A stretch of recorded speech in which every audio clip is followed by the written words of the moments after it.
"I'd love to help, Mom, but the kids have soccer." That's what he said. Not, "How are you feeling?" Not, "Can we bring you dinner?" Just that. Like my recovery was a scheduling conflict. So I healed alone. Slow, stiff, scared. And now I remember every detail. The first morning home from the hospital, I couldn't reach the kettle. The countertop felt like a mountaintop. I had to sit on a stool and breathe through the pain. My stitches pulled with every movement, and the house echoed in a way it never had before. It wasn't quiet, it was absence. Thick, layered, deliberate. I didn't expect a parade, but I thought someone might check in. A knock on the door, a message that wasn't automated. The only thing I heard was the mail slot, and even that was just bills and real estate flyers. One had a glossy photo of a house like mine. Great for families. I laughed at the irony. Then I cried, but only for a minute. Crying made my chest hurt. On the second day, I made it to the porch. Just 2 steps, one hand on the railing. I stood there in my robe looking at the empty driveway. No car pulled up.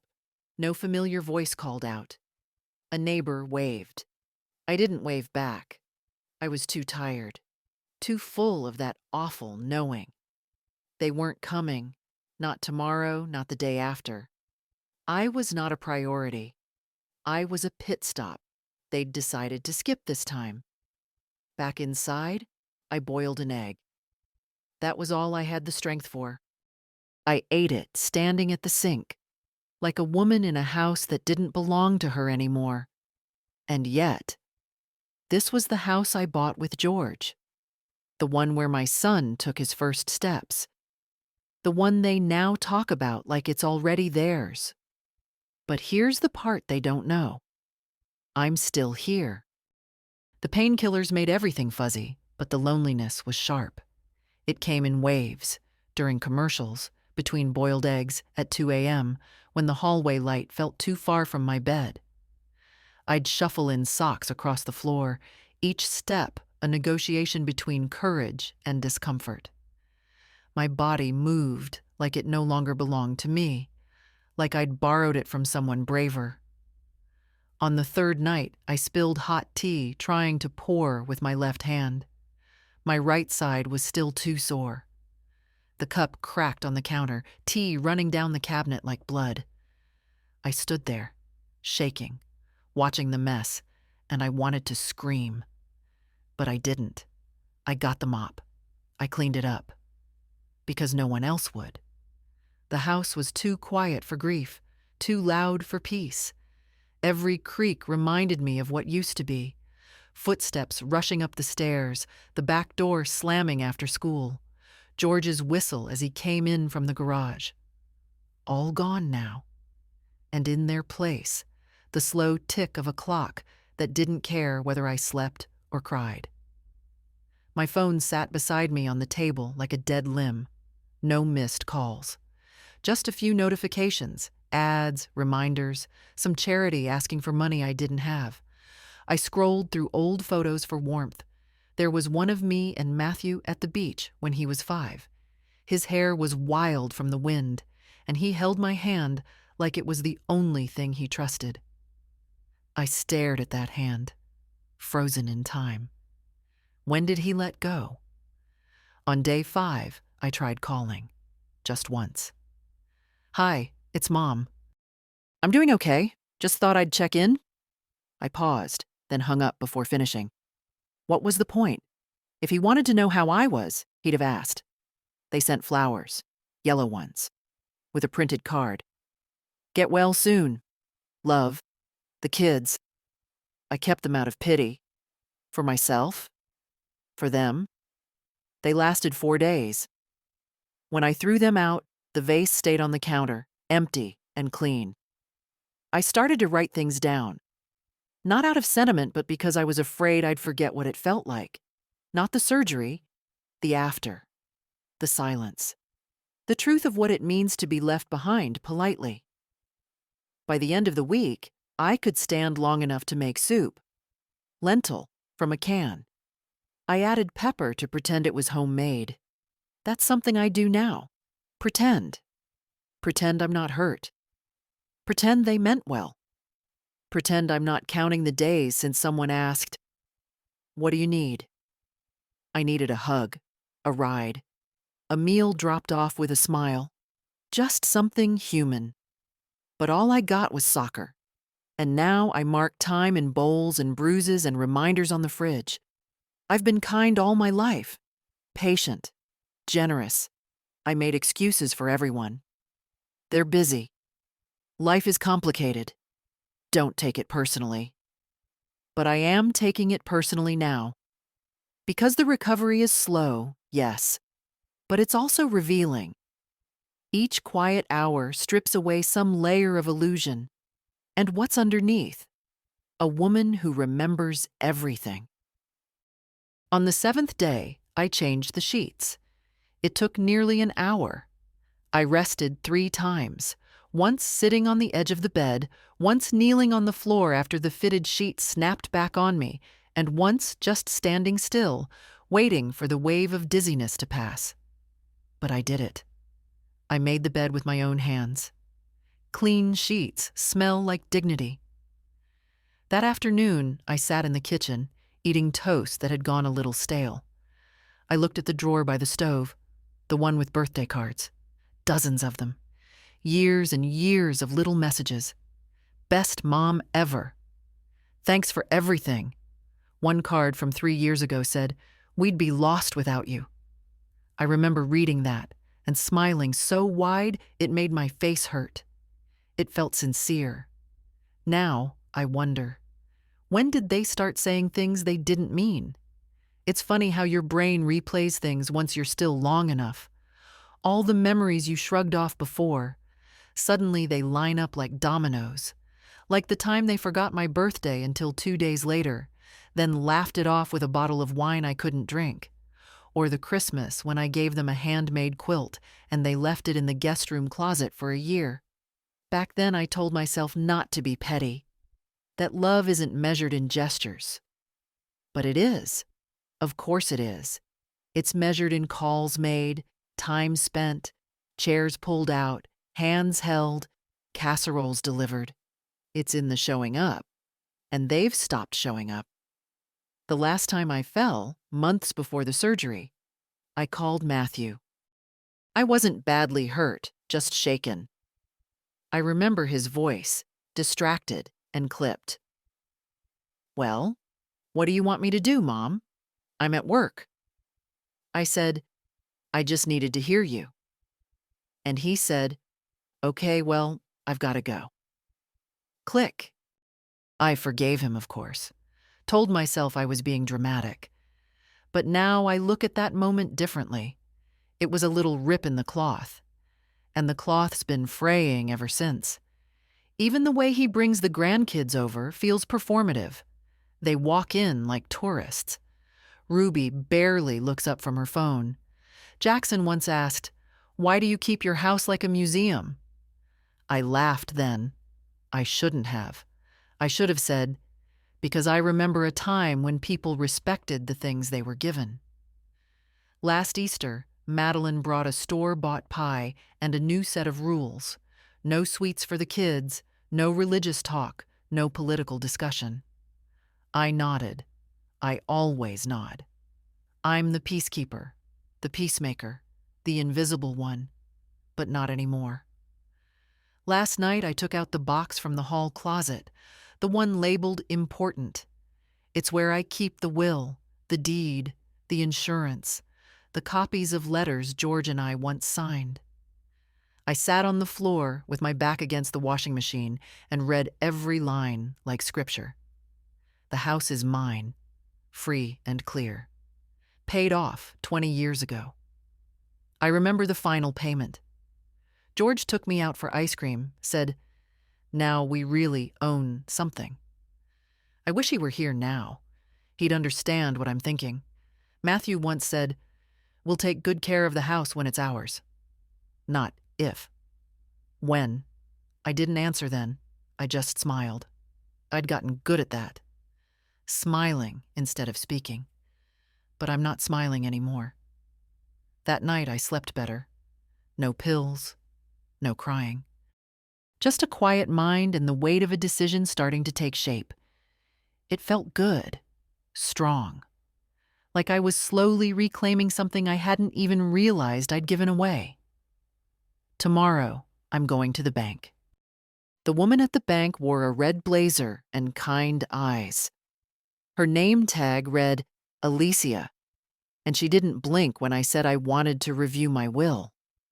Just nodded and motioned me to sit down, like I was any other woman trying to put her life back in order. Maybe I was. I laid out the documents carefully, smoothing the creases. It had been years since I'd looked at them. George's signature was still there, strong and deliberate. Mine beside it, smaller, neater. I used to take pride in that. The steadiness of my hand. We'd written that will when Matthew was in college, back when he still called me Mama sometimes, back when I believed proximity meant closeness. We left everything to him. There wasn't much at the time, just the house, the old car, the savings account we added to with every holiday we skipped. Any recent changes in your situation? Alicia asked gently. I thought about saying, yes, I learned I'm disposable. But instead, I said, my husband passed, years ago, and I've just had surgery. I realized I need to reconsider a few things. She nodded like she understood. Maybe she did. Maybe every woman over 60 who walks into this bank has her own version of this conversation. I'd like to revoke the existing will, I said, steady as stone, and draft a new one. The house is no longer going to my son. A pause. Of course, she said. No questions. Just quiet professionalism. She opened her drawer, pulled out a folder. We can start from scratch. Is there a new beneficiary in mind? Yes, I said, but I'd like that kept confidential for now. I didn't have a name yet. Not really. But I knew it wouldn't be Matthew. Afterwards, I walked across the street to the diner. The one with the faded red booths and bitter coffee that tastes like memory. I sat by the window and stirred sugar into my cup, slowly, like I used to do with George. He always said sugar dissolved better if you stirred clockwise. I never corrected him. I watched a mother outside buckle her toddler into a car seat. She moved fast, with practiced hands, the way I used to. For a second, I saw myself in her. The energy, the focus, the invisible weight. We give so much, we don't notice when it's gone. On the walk home, my legs ached, but my spine stayed straight. I passed the big oak tree where Matthew used to build forts. It still had the notch where George carved our initials. I stopped and touched it with my fingertips. The bark was rough, real. It didn't pretend to be anything it wasn't. At home, I folded laundry. Slowly, precisely. My body still healing, but my mind sharper than it had been in years. I thought about all the times I'd left messages and didn't hear back. All the "sorry, busy this week" texts. The birthdays reduced to emojis. The visits cut short. It's not just the surgery that's healing. It's the delusion that family always means care. I no longer believe in that. And strangely, that feels like freedom. It was Sunday when Matthew finally showed up. I heard the car before I saw it. Too fast up the drive, like he wanted to get this over with. I was in the kitchen, folding dish towels. He didn't knock, just walked in like he still owned the place, which in his mind, I suppose he did. "Mom," he said, loud and breezy, like nothing was wrong, like it hadn't been 2 full weeks of silence. I turned slowly, let the towel rest on the counter. Matthew. He held a brown paper bag, one of those takeout ones with greasy corners. "Brought you soup. From that place you like, the one on Hillcrest." He didn't ask how I was, didn't look too closely, just placed the bag on the table like it absolved him. I opened it. Carrot and ginger, store-bought, no spoon.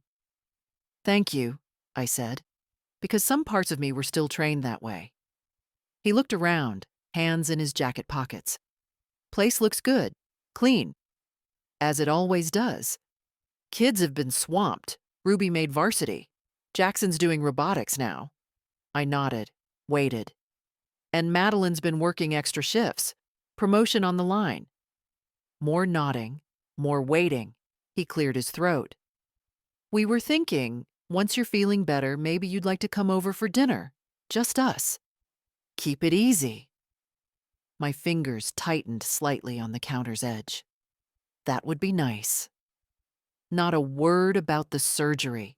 Not a single acknowledgement of the recovery I've done, every inch earned without them. But dinner? Now that the hard part's over, they remember I exist. He walked to the window, looked out toward the yard like he used to when he was in trouble. We were also talking about the house. There it was. I said nothing. Let the silence spread. He rushed in to fill it. "Just long term, you know? You're doing great now, but down the line, well, it's a lot to maintain. We were thinking, maybe we start planning ahead. So it's not all on you." I nearly laughed. Planning ahead for a house they've already assigned to themselves. "I see," I said softly. "And if we did some updates, new roof, maybe a ramp just in case, it would make sense to put things in our name. Easier for everyone." He still couldn't look at me. "You've been so generous," he added quickly. "We just want to make sure things are handled before there's a crisis." Crisis. That's what I've become in his mind. A ticking problem to preemptively solve. I walked over to the table, picked up the soup, carried it to the fridge. "I'm not planning on a crisis," I said, my back to him. "Not anymore." He paused, maybe catching something in my tone. "You okay, Mom?" I turned then, met his eyes. "Never better." He blinked, nodded once. "Good. Great." There was nothing left to say. He left a few minutes later saying they'd call me later this week. I didn't hold my breath. After he was gone, I sat in my chair by the window, the one George used to call my thinking spot. Outside, a squirrel darted across the lawn. The wind picked up, tossing leaves against the glass, and in that moment, I felt clearer than I had in years. They hadn't come when I needed help, but now they show up with soup and paperwork. This isn't about care, it's about claim. But this house, it's not an inheritance, it's a witness, and I decide who sees it last. The hospital smelled like lemon disinfectant and fatigue. I walked through the sliding doors slowly, cane in hand, coat buttoned to the top. It was just a follow-up appointment. Routine, they said. But something about walking back into that building made my chest tighten. I remembered the surgery day clearly, the blur of the gurney, the cold of the pre-op room, the nurse's reassuring voice. The moment they asked if someone was waiting for me outside, I'd said, "No, it's just me." And she'd paused, just a flicker, then moved on like that wasn't a tragedy. It had been 12 days since anyone checked on how I was healing. 12 days since anyone asked about my pain or my sleep or my breath at night. Matthew never even asked what the procedure had involved, as if cutting into a body that birthed him was just another item on a long list of forgettable errands. The nurse today was young, with bright sneakers and careful eyes. She helped me onto the exam table with a tenderness that almost made me cry. Almost. But I didn't. I've learned to keep my tears for places no one sees. "You're healing beautifully," the doctor said after examining the scar. "Remarkably well, actually." I nodded, said thank you. Didn't mention the nights I'd woken gasping, the days I'd forced myself to walk laps around the living room just to keep the blood moving. Any help at home? No, I said. Do you need someone? No, I said again, firmer this time, because I did need someone. But needing and asking are two different things, and when the first need is met with silence, you stop asking. After the appointment, I walked to the pharmacy alone. The wind had picked up and made my eyes water. I told myself it was the cold. At the register, a woman my age stood ahead of me with her daughter, middle-aged, confident, still fussing over which vitamins her mother needed. They laughed together. The daughter took her coat, steered her by the elbow. I stood behind them, invisible. Again. When I stepped out onto the sidewalk, I paused, looked up at the pale winter sky. There were birds moving fast above the power lines, tight and fast, like they were escaping something. I envied them. Back home, I poured myself a glass of water and sat in the kitchen. The quiet greeted me like an old friend. Then I reached for the drawer where the folder from the bank now lived. The house was worth more than I thought. Prices in the neighborhood had risen over the years, quietly. I'd paid it off so long ago that I never tracked its value. But Alicia had. She'd circled the estimate in blue ink. She'd said, "It could change your life. Change your life." At 79. I stared at that number for a long time. Then I opened the drawer beneath it, the one filled with old photos. Matthew as a baby, toothless and pink. His first school portrait. Graduation. Wedding. I stopped at one particular picture. Me holding him at age 3, both of us sunburned, laughing on the beach. He's clutching my neck like I was the whole world. Where did she go? That version of me. Where did he? The phone rang. I let it. Madeline's voice on the machine. "Hey, just checking if you need anything this week. We might swing by Saturday if the kids don't have games." If. I erased the message. Later that night, I sat with the deed in my lap. I imagined them opening mail one day, expecting to see their future handed to them on a silver platter, and instead, nothing. No keys, no title, no explanation. Just a space where entitlement used to live. Because if you ask me now how I'm healing, I'll tell you this. The body is slower than the heart. But the heart, when it gets angry enough, it doesn't limp. It walks straight to the edge of what used to be love, and then it jumps. On Tuesday, I made an appointment with a realtor. Her name was Natalie.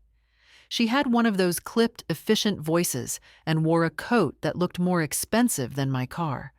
But her eyes were sharp, and when she shook my hand, she didn't soften her grip for my age. I liked her immediately. "Can I ask?" she said. "Why now?" I watched her toe sink slightly into the rug by the front door. She was already mentally staging the space, imagining throw pillows and candles. I wondered if she pictured me in the photos, or someone younger. "I'm considering a change," I said. She smiled politely, but I saw the thought pass across her face. Someone put pressure on her. Probably the sun. I didn't correct her. We walked through the rooms together. She commented on the natural light, the condition of the wood floors, the potential for renovation. "Buyers love original kitchens these days," she said, running her manicured nails along the cabinet edge. "Gives a house character." I stayed silent. She stopped at the hallway. "You have a very lived-in home." I smiled at that. "Yes, it's been lived in." She turned. "Is your family involved in the sale?" "No," I said. "They're not aware." Natalie raised one brow, not in judgment, just interest. "That's unusual." I folded my arms. "So is abandoning your mother after surgery." To her credit, she didn't flinch, just nodded slowly. Fair. We sat at the kitchen table.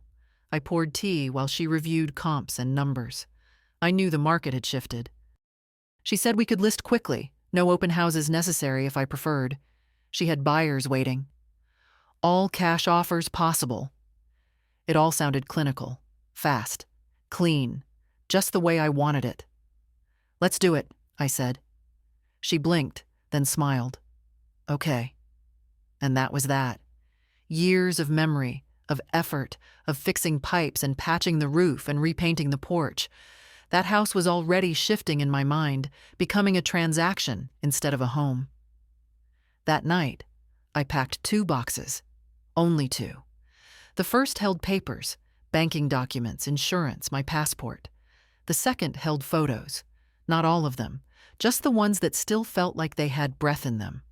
George's smile, my dog Daisy in her sweater.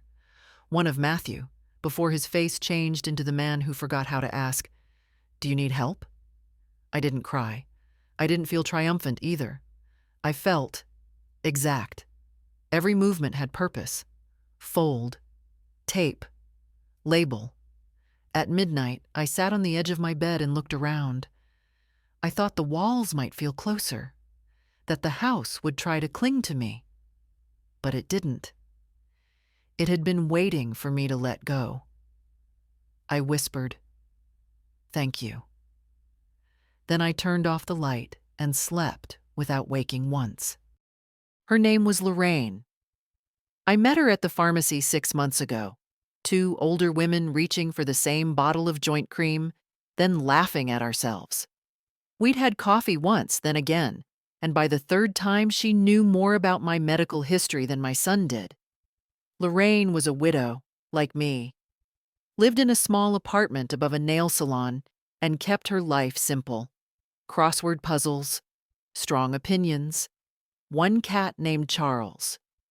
She didn't ask many questions, but she listened like someone who had earned the right to say nothing. That kind of presence is rare. I called her the day after I signed the paperwork with the realtor. "Coffee?" I asked. "Come over," she said. Her place smelled like lemon oil and onion soup. She had jazz playing on a low volume, something brassy and sad. I sat at her little kitchen table while she poured us both a cup.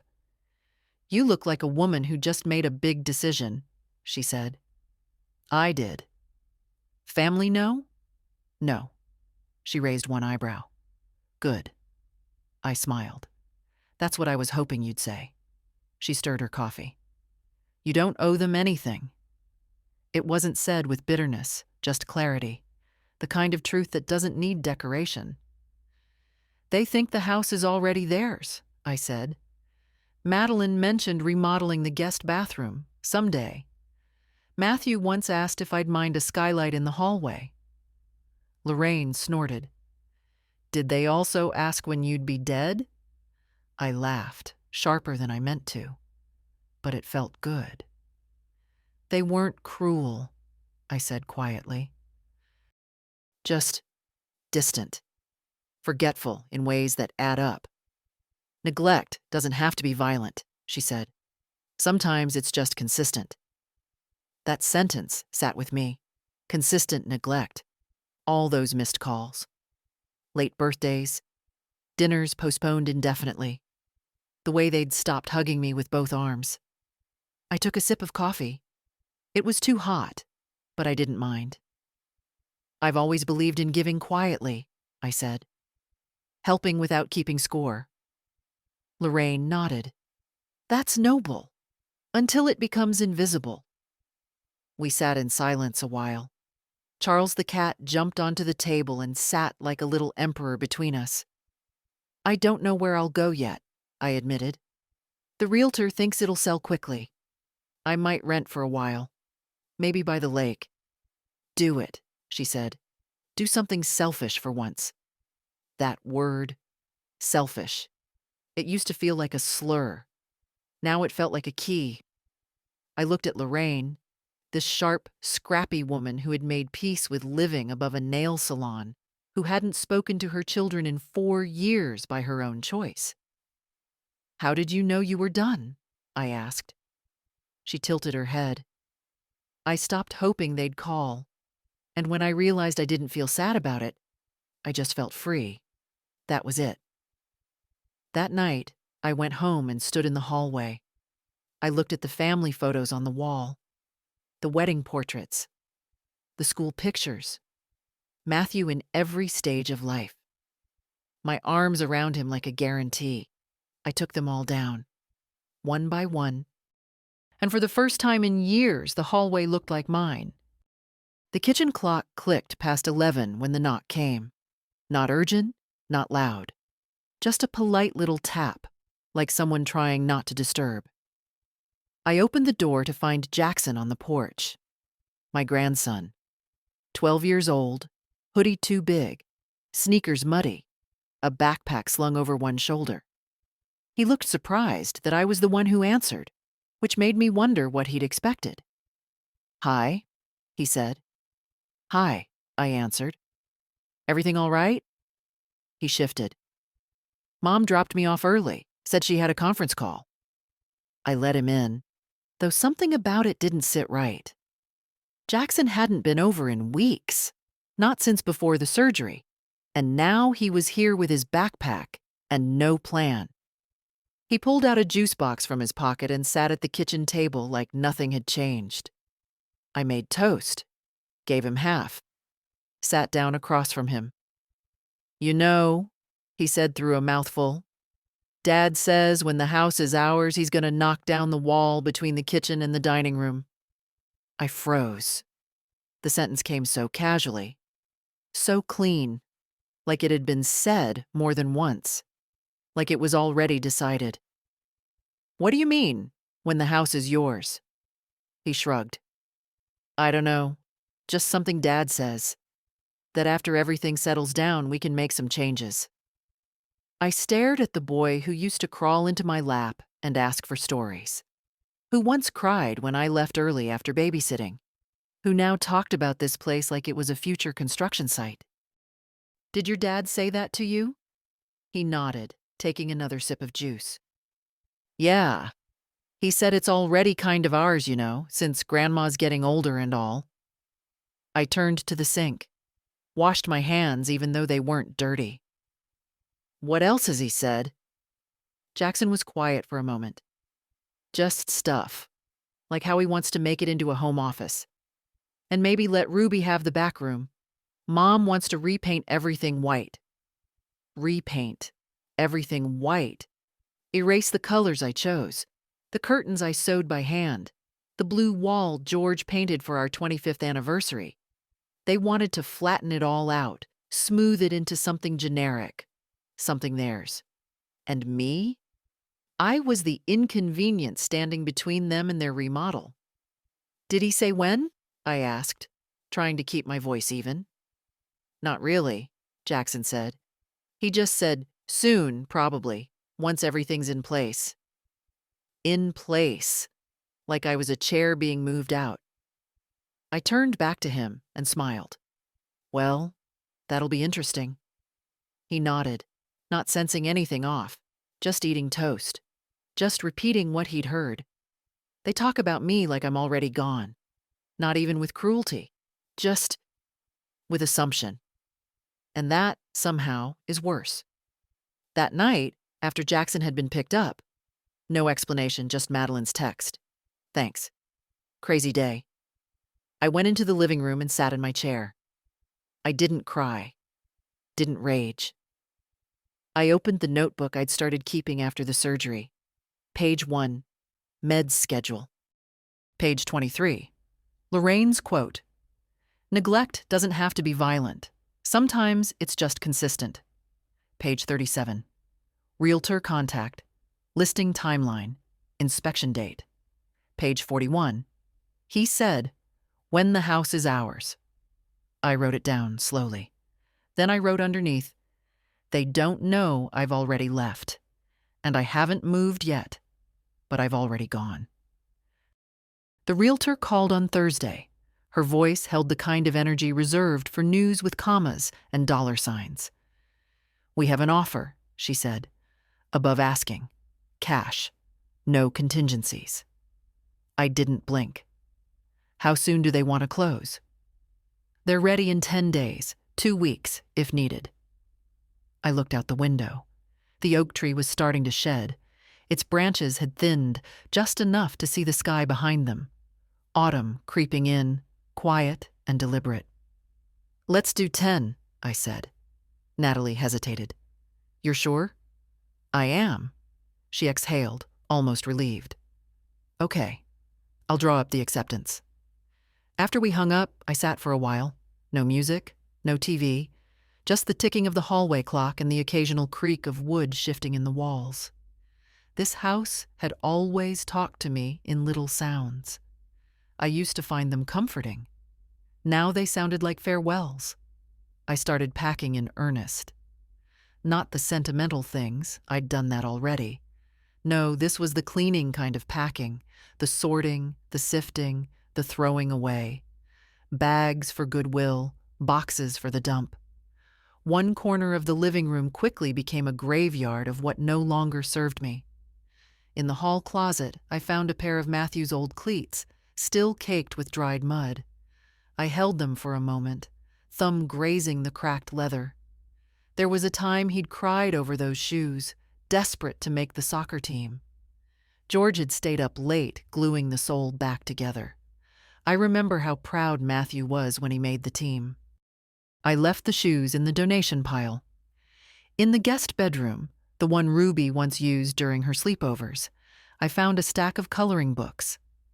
Half-finished pages, bright pink unicorns, glittered outlines. I remembered her lying on her stomach, legs swinging, asking, "Do you think unicorns cry, Grandma?" "No," I'd said. "They don't need to." I put the books in a box labeled, "Give to Library." I moved slower than I used to, but I didn't stop. The rhythm of packing became its own kind of therapy. Not a shedding, exactly. More like a distillation. What do I carry forward? What do I release? That night, I wrote my new address in a small notebook. A one-bedroom apartment in a quiet complex near the lake. Lorraine had helped me find it. "Nothing fancy," she'd said, "but the light is good in the mornings." That was enough. I hadn't told Matthew, or Madeline, or the kids. They still thought I was recovering. They didn't know I'd recovered into someone they no longer recognized. I placed the envelope with the new lease into the folder from the bank. Next to the updated will. Next to the termination of the power of attorney Matthew once insisted on, just in case. The house, the money, the decisions, all mine again. At midnight, I stood barefoot in the kitchen. The fridge buzzed gently behind me. I ran my hand across the cool countertop one last time. They had plans for this place. Skylights, white walls, open concept. But they never asked what I planned, and that was their mistake. I met with the notary on a Tuesday afternoon. Her office was tucked behind a dry cleaner's, just a narrow room with a ticking wall clock and a water cooler that hadn't been cleaned since spring. Her name was Evelyn. Late 60s.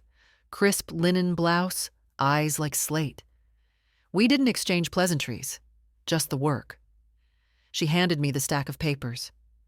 "This revokes the prior will," she said, tapping the first page. "This confirms your new beneficiary." I nodded. "And this," she said, placing the final document in front of me, "officially removes your son's access to any financial power regarding your estate." The pen felt heavier than it should have. "I take it you've thought this through?" she asked. I looked at her. "Every night for 3 weeks." Evelyn didn't blink. "Good." I signed. There's a moment after ink hits paper when the world doesn't shift, but you do. Not with noise, not with vengeance, but with weight. Like something you've carried for too long finally sits down beside you and says, "There. That's done." I walked out of her office into the afternoon light and didn't feel guilt. Only air. The next day, the sale closed. Natalie called in the morning. "It's done," she said. "Funds are being wired now." She paused. "Do you want me to deliver the keys?" I shook my head, though she couldn't see me. "They're on the counter. The buyers can find them." And just like that, the house was no longer mine. I thought I'd cry, but I didn't. The tears had long dried into resolve. That afternoon, I took a cab to my new apartment. The driver didn't ask questions, just helped me load 2 suitcases and 3 boxes into the trunk. My whole life reduced to what mattered. The complex was small, 2 stories, pale green siding, and a line of tidy shrubs that tried their best. The hallway smelled like lemon cleaner and fresh paint. My unit was on the 2nd floor, apartment 2B. When I opened the door, the room was filled with quiet sun. It wasn't large, but it was clean. White walls, warm floors, a kitchen just big enough for one. The windows looked out onto a narrow strip of lake and a line of pine trees. I stood for a long time just looking at them, letting the stillness enter me. That evening, I made tea. Real tea, not instant. Poured it into my one good cup and sat on the small balcony, wrapped in a shawl Lorraine had knitted years ago. I listened to the wind brushing against the branches. I let my breath settle. There was no noise, no door slamming, no TV blaring from the other room. Just me. Later, I unpacked slowly. One photo of George on the nightstand, the quilt from our old bed, now folded neatly over a chair.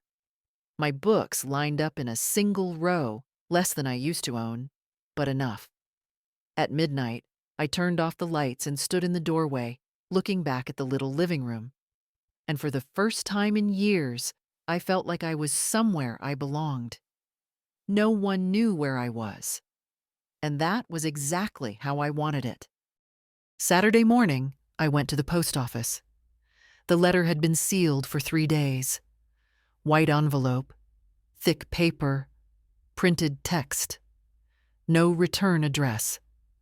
I handed it to the clerk, paid for tracking, and watched him stamp it like it was any other piece of mail. It wasn't. Inside was a simple note. "Matthew, I've sold the house. I no longer live there. Please do not try to find me. I am safe. I am well. And I am no longer yours to assume. Mother." No anger, no accusations, just facts. Let them sit with that. Let them drive up next weekend with paint samples and tools, ready to measure the wall between kitchen and dining room, only to find another family living there. A toddler's bike in the driveway, a wind chime on the porch. No trace of me. Let them knock. Let the new owner say, "Sorry, who?" I pictured it clearly. Matthew turning to Madeline, confused. Madeline dialing my number with that tight-lipped tension she always wore when something didn't go her way. I had turned off the number, canceled the plan, new carrier, new SIM. They would find only silence. And maybe, for the first time, they would really listen to it. That afternoon, I unpacked the last of the kitchen items. Just a small set. 1 pan, 1 pot, 2 plates, 2 mugs. Minimalist by necessity. But somehow, it made everything feel intentional. I boiled pasta, added olive oil and garlic, sat by the window and ate with the lake just barely visible through the trees. The breeze lifted the corner of the curtain, and I let it. Let everything shift. Let everything move. I wasn't angry anymore. Anger had left weeks ago. What remained was a kind of stillness I didn't know I'd craved. Not revenge, not satisfaction, just quiet. That night, Lorraine came over with a pie she'd bought at a farmer's market. "It's not homemade," she said, "but it's peach, and I didn't feel like eating it alone." We sat on the balcony, wrapped in shawls, 2 women with unshared griefs and fully shared silences. "I sent the letter," I told her. She didn't ask what it said. She just nodded. "Took me 3 tries when I did mine. First two were too polite. I smiled. Mine was not. Good. We ate pie with spoons from the tub, no plates. The sunset slipped behind the pines in long ribbons of orange. I think, I said, they thought I'd always wait. They all do, she said, until you don't. At one point, Charles the cat jumped onto her lap, curling into the crook of her elbow like he belonged there. She didn't push him away. She just kept eating. After she left, I sat for a long time in the dark, listening to the wind, the small clicks of cooling furniture, my own breath. I thought about legacy, how it's not in the things we leave behind, but in what we refuse to carry anymore. The first morning in October, I woke up before the sun. The light here arrives slowly, through pine needles and thin clouds, brushing the windows in soft gray. I stood barefoot in the kitchen, wrapped in my robe, holding a warm mug between both hands. There was no sound but the faint hum of the refrigerator and a bird I hadn't yet learned the name of. I didn't miss the house. I missed the woman I'd been in it, the one who waited at windows, who asked for so little and was told, somehow, that even that was too much. I missed her the way we miss old shoes, comfortable, broken in, but ultimately replaced when the walking wears through. At 9, I called the library. They were taking donations again. I packed a small box of books, children's stories, old cookbooks, a few novels I'd outgrown. The librarian's voice was warm. She said they'd be glad to have them. I walked there slowly, carrying the box like something sacred. On the way, I passed a woman about my age planting chrysanthemums along the sidewalk. She looked up and smiled. "Beautiful morning," she said. "It is," I answered. And it was. At the library, a young volunteer took the box and asked if I wanted a receipt for taxes. "No," I said, "thank you." Then added, "Keep the unicorn one. My granddaughter once colored every page like it mattered." She didn't ask why I wasn't giving it to her directly. She just nodded. Small mercies. On my way home, I stopped at a cafe Lorraine had recommended. It was bright and small, the kind of place with chalkboard menus and chipped mugs that feel like old friends. I ordered tea and sat by the window. A woman next to me was reading a paperback, her lipstick worn down to a pink echo. She looked up once and gave me that half smile women give each other when they recognize something unnamed but familiar. After she left, I stayed, watched people pass by. No one knew me. No one expected anything of me. There was no timeline, no assumed role, just presence. Later, I bought groceries, milk, apples, a small wedge of cheese. Enough for one person, 2 if Lorraine visited. At home, I put everything away slowly, with care. I had stopped rushing. The apartment already felt like mine, not borrowed, not transitional. Mine. That evening, Lorraine called. "Still alive?" she asked. "Barely," I said. "I had to talk to a teenager who thinks milk should be sold in oat form." "God help us all." We laughed. Then she said, "You sound different." I paused. "I feel settled." There was a silence. Then, "That's dangerous. You'll start enjoying yourself." "I already have." We hung up. I stood by the window, arms crossed, watching the light fade. The trees swayed gently, as if nodding in approval. In the drawer by the sink, I kept a photo of George. Just one. Him in the garage, holding a wrench, grinning like he'd built the world. Sometimes I talked to him. Just a line or two. "You'd like it here," I said that night. And I think he would have. Not because it was grand, but because it was mine. No one called. No one came by. I didn't check the mailbox until after dark. Inside, a bill, a flyer, and a postcard from Lorraine. sent before she even called. It said, "Freedom looks good on you." It was Madeline who came first. I imagined the scene as it happened. Her car pulling into the driveway, the tires skimming over the same cracks I used to ask Matthew to patch. Her heels clicking on the porch. The key, still on her ring, slipping into the lock like muscle memory. And then, the silence, the stillness, the realization.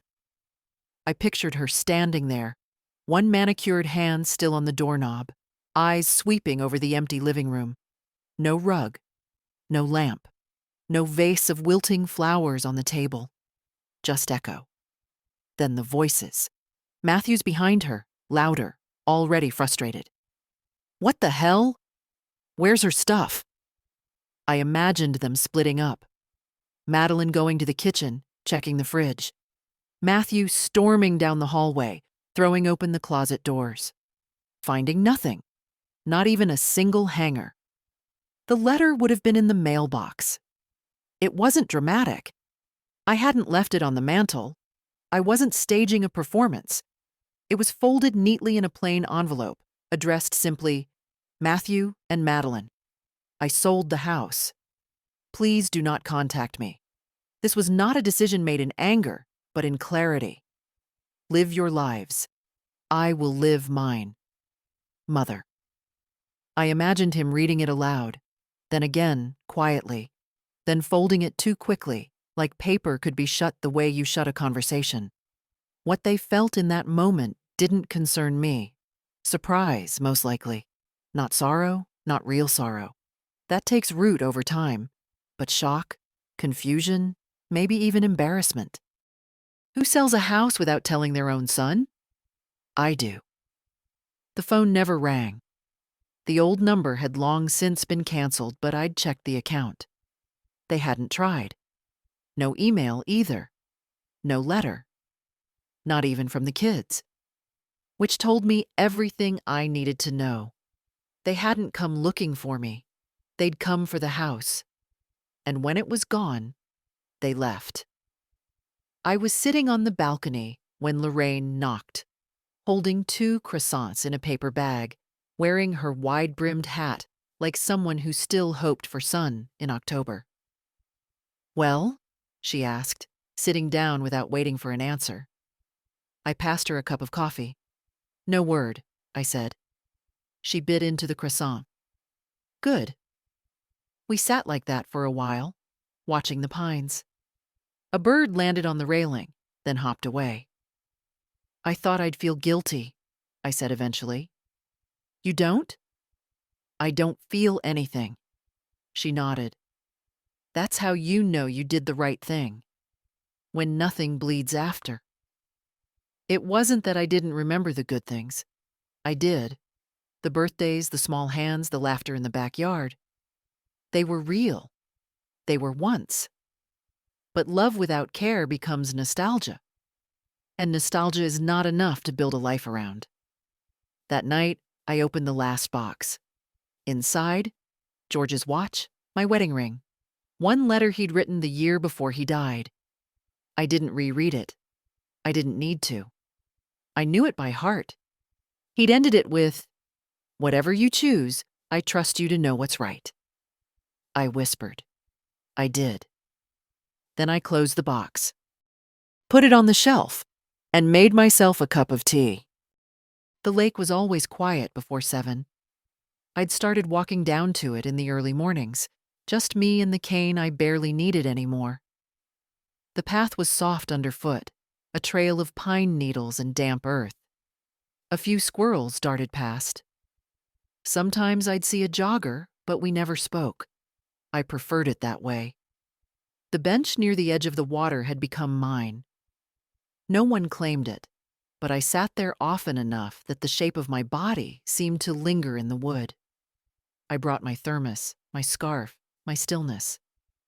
I watched the mist rise off the lake like a secret being kept. It had been 2 weeks since I left the house. 3 since I sent the letter. 43 days since the surgery. I counted. Not because I was waiting for something to happen, but because I wanted to remember exactly how long it took to feel whole again, not just in body, but in truth. One morning, I brought a book with me, not to read, just to hold. It was one of George's old favorites, a story about a man who spends his whole life building something that no one understands until after he's gone. When I first read it, I thought it was sad. Now, I thought it was honest.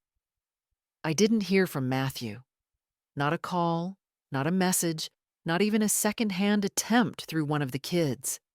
Some might have seen that as tragedy. I saw it as proof. Proof that I had not misjudged. Proof that what I'd built my anger on had foundation. They hadn't loved me less, exactly. They had simply stopped noticing I was a person. There's a difference. They'd loved the role I played. The giver, the reliable one, the backdrop to their lives. But when I stepped out of the frame, they didn't follow. They just paused, blinked, and recentered the picture. I'd lived most of my life believing love meant staying. Now I knew better. Sometimes, love means leaving first. Not to punish, to protect. Lorraine once said, "We're not too old to begin again. We're just too tired of doing it for the wrong people." She was right. I had begun again, small, quiet, entirely mine. A library card, a balcony garden, a new pair of walking shoes. No apologies, no explanations. Sometimes I caught myself humming in the kitchen. Sometimes I danced with Charles the cat when Lorraine brought him over because her landlord was spraying for ants. I started sending letters again, real ones, handwritten, to friends I hadn't spoken to in years. Most of them wrote back. The ones who didn't? That was fine, too. Life filters what you need if you let it. And in that small apartment, with its chipped tile and warm light, I rediscovered something I hadn't felt in decades. Peace without permission. Not the kind that's granted or scheduled, but the kind that arrives when you finally stop performing worthiness. I was not anyone's inheritance. I was not their burden, their placeholder, their historical footnote. I was a woman who had done her best. And when her best was no longer enough to warrant care, she chose herself instead. That is not cruelty. That is reclamation. So if you're reading this, if you've ever stood in a kitchen alone, wondering why no one knocked, why no one called, why you were easier to forget than to love, hear me. You are not wrong. You are not crazy. And you are not done. You can still leave the house they assumed would be theirs. You can still sell the story they wrote for you. You can still build a new one with silence, with strength, with softness that asks nothing in return. Because peace is not owed. It is claimed. And it is never too late to claim yours. If this story spoke to you, share it. Send it to someone who needs to feel less alone. Leave a comment. Your voice might be the very thing another woman's been waiting to hear.